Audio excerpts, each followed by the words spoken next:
מעלת תיקון ליל שבועות. כותב הארי הקדוש, ודע כי כל מי שלא ישן בלילה הזאת כלל אפילו רגע אחד ויהיה עוסק בתורה כל הלילה, מובטח לו שישלים שנתו ולא יראה לו שום נזק בשנה ההיא. כמו שכתב הרשב"י בהקדמת בראשית, וזה לשונו, דאיפוק ההוא שעת בשלם, שהוא יוציא את אותה שנה בשלום. ולא עוד אלא שהוראת חיי האדם בשנה ההיא תלויה בעניין הזה, כי אם לא ישן כלל ודאי שלא ימות בשנה ההיא, ודי בזה. דברים מופלאים של הארי הקדוש. הוא אומר, ולכן פשט המנהג הזה בישראל לעסוק בתורה כל ליל חג השבועות. ומה שהארי הקדוש אומר, מובטח לו שישלים שנתו, זה דבר פלאי, הבטחה של רבנו הארי, שאדם שעוסק בתורה בליל חג השבועות זוכה להשלים את שנתו. כמובן שיש לנו כלל שאומר, כל ההולך בטל כישן דמי. כלומר, אם אדם סתם ער ומתבטל, אז זה כמו שהוא ישן, זה לא נקרא שהוא ער. הכוונה של הארי שאם אדם הוא ער בחג השבועות ועוסק בתורה ולא ישן אפילו רגע אחד, מובטח לו שישלים שנתו.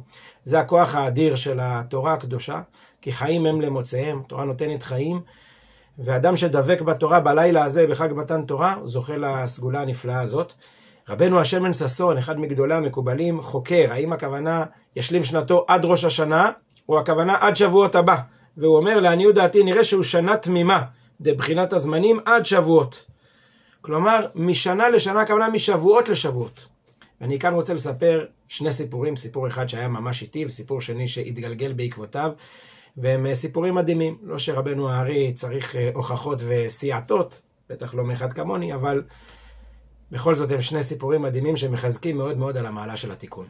הסיפור הזה בעצם מתרחש לפני בערך 20 שנה, ליל חג השבועות. אני הייתי אז בכיתה י"ב במדרשייה. בית המדרש של המדרשייה כבר היה מוכן לחג השבועות, כולו מקושט, כמו שרק במדרשייה יודעים לקשט. ומסיבות לא סיבות הודיעו לנו שממש בערב החג שאנחנו לא נעשה את חג שבועות במדרשייה, מה שנקרא העיפו אותנו הביתה.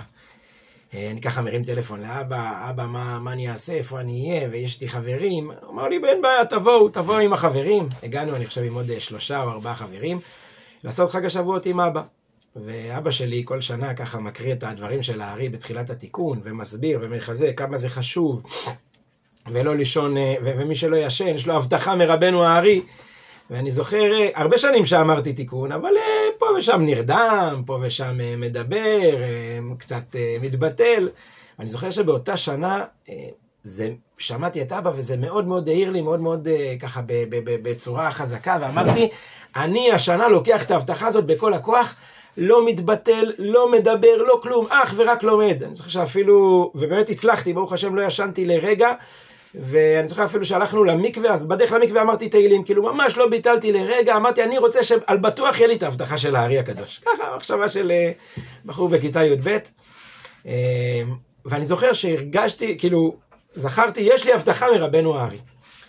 לא עברו בערך שבועיים עד י"ט בסיוון, זה היה שבועות ו' בסיוון, בי"ט בסיוון של אותה שנה, הייתה לנו הבגרות, אני חושב אולי זו הייתה הבגרות האחרונה, ככה סיימנו את הבגרות ורצינו לנסוע לים. נסענו 6 חבר'ה לים, קנינו קצת בירה, קצת אבטיח, ונסענו לים.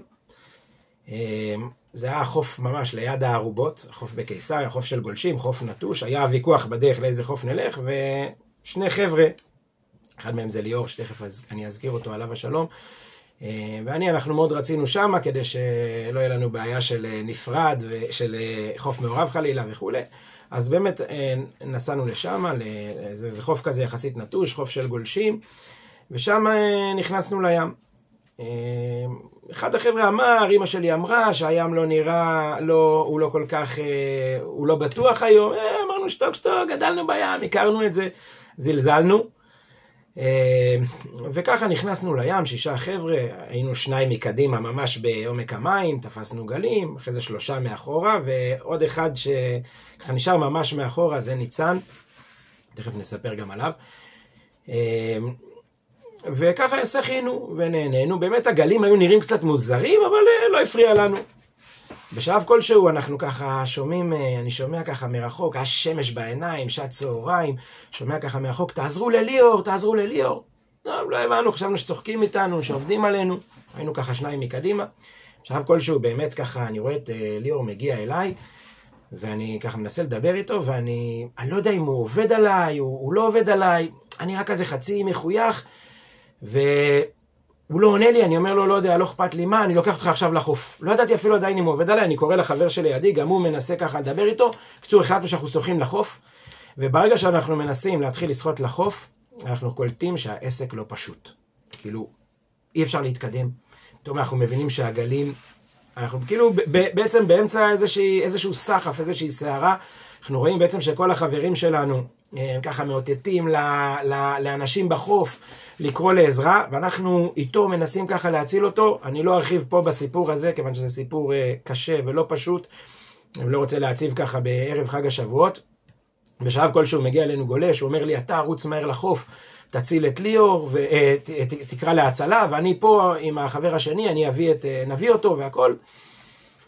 אני מתחיל לשחות, ואני בטוח שמה הבעיה, כמו שאני רגיל, 2 שניות אני בחוף. ולא, מתחילים גלים, וכל גל מטביע אותך, ועד שאתה מוציא את הראש, לנשום אוויר, עוד גל, ובעצם אני קולט שאני לא יכול לזוז לחוף, וככה המחשבות מתחילות לעבור, ואני עובר לאיזושהי שחייה יותר רגועה, מנסה ככה לשמור על האוויר ולשחות. אין לי מושג כמה זמן זה היה נראה לי כנצח, וככה היו אפילו רגעים שככה אמרתי שמע ישראל,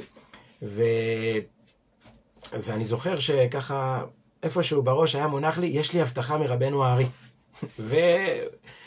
וניסיתי להמשיך לשחות, שעה כלשהו בא עוד גולש, אמרתי לו רוץ אחורה, תעזור לליאור. בסופו של דבר אותי היו צריכים להוציא ממש הוציאו אותי באפיסת כוחות, הייתי במים כבר בגובה הברכיים, ולא הצלחתי אפילו לעמוד ולצאת. היה שם סחף עצום פנימה, וברוך השם יצאתי באפיסת כוחות, אבל בסדר גמור, בלי שום נזק. לצערנו, בסיפור הזה 2 חברים טבעו, רק שנבין שהייתה שם סכנה ממשית ואמיתית. חבר אחד יקר מאוד, ליאור דהן, ליאור בן תמר, וחבר שני זה ניצן בן, ליאור, היינו צריכים לחפש אותו אחרי זה יום שלם, וניצן בן פנינה, סלע, שגם כן חבר טוב ויקר, שהיה אחרי זה 12 ימים בקומה.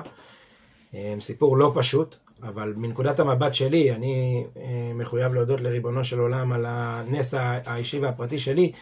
הייתה כאן הצלה עצומה, ואני זוכר שכבר באותם רגעים היה מונח לי, זה ההבטחה מהארי הקדוש, העוצמה הזאת של תיקון ליל חג שבועות. לימים עברו שנים, ואנחנו בקבוצת חברים ככה שלומדים ערב חג השבועות, וביקשו ממני תספר את הסיפור, לחזק ככה, וסיפרתי את הסיפור על ליל חג השבועות, על הסגולה מהארי, על אותה שנה, וככה כל החברים מאוד התרגשו, וכל אחד הלך לביתו לחג השבועות. במוצאי החג אנחנו מקבלים הודעה, הודו להשם כי טוב, איזה ניסים עצומים וכו' וכו', על אחד החברים. טוב, אני מנסה לברר מה היה, ומתברר שככה היה הסיפור. הוא שמע את הסיפור שסיפרתי, וגם כן החליט שבאותה שנה הוא ככה לוקח בכל הכוח, ולא מתבטל, ועושה את התיקון. חבר יקר, תלמיד חכם מתל אביב, ואותה שנה גם אחת הבנות שלו הצטרפה אליו, וגם הייתה איתו ערה ממש כל הלילה, בצורה ממש פילית. אני לא זוכר אם היא שמעה את הסיפור או לא, אבל הייתה ערה איתו בכל הלילה, ואותה שנה שבועות היה צמוד לשבת. טוב, הם הלכו לישון בלילה, ליל שבת, בשעה 12 חצות הלילה, הם מתעוררים, באורח פילי, לא ברור למה, לא ברור איך, והבית שריפה. אמצע דירה בתל אביב, כל הבית עולה באש, הוא ואשתו ככה רצים החוצה, מוציאים את הילדים, ופתאום הוא קולט שיש ילדה אחת, באמת שזו הייתה אותה ילדה שנשארה איתו בליל חג השבועות, ממש בלילה אחרי שבועות. אותה ילדה נמצאת בחדר, וחוט של אש ממש מפריד בינו לבין החדר של הילדים, הכל חושך, לא רואים שום דבר, אש באמצע הסלון, והוא מנסה להגיע אליה, והוא אומר, ניסיתי להגיע אליה בכל הכוח, אבל אני לא יכול. העוצמה של האש והחום של האש, כמו עמוד של אש שחוסם ביני לבין הילדה. צועקים לה ולא שומעים, והוא אומר, פתאום באורח פלא, היא זוחלת להם מתחת לאש ויוצאת החוצה. ויש פה 2 ניסים עצומים. נס אחד שהם התעוררו. בדרך כלל כשיש שריפה, העשן מרדים, ולצערנו לא מתעוררים, והם התעוררו. ממש בשעת חצות, בצורה פלילית, בלי שום דבר אחר שגרם, פשוט התעוררו. והנס השני שאותה ילדה שהייתה איתו ככה בתיקון כולו ונשארה ערה כל הלילה, היא יצאה ממש מתחת ללהבות, וברוך השם כולם ניצלו ולא קרה להם שום פגע.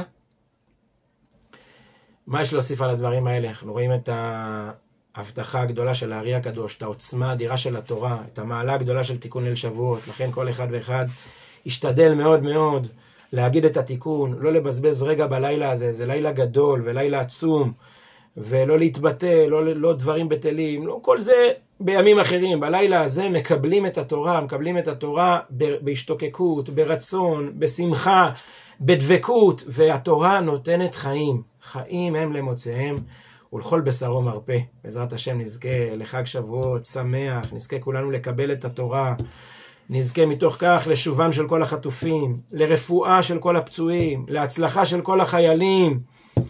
בעזרת השם שנקה באויבינו מכת הרג וחרב ואובדן, והם יחזירו לנו את החטופים בכניעה מוחלטת. בעזרת השם ניצחון מוחלט, הרמת קרן ישראל ובניין בית המקדש במהרה בימינו, אמן.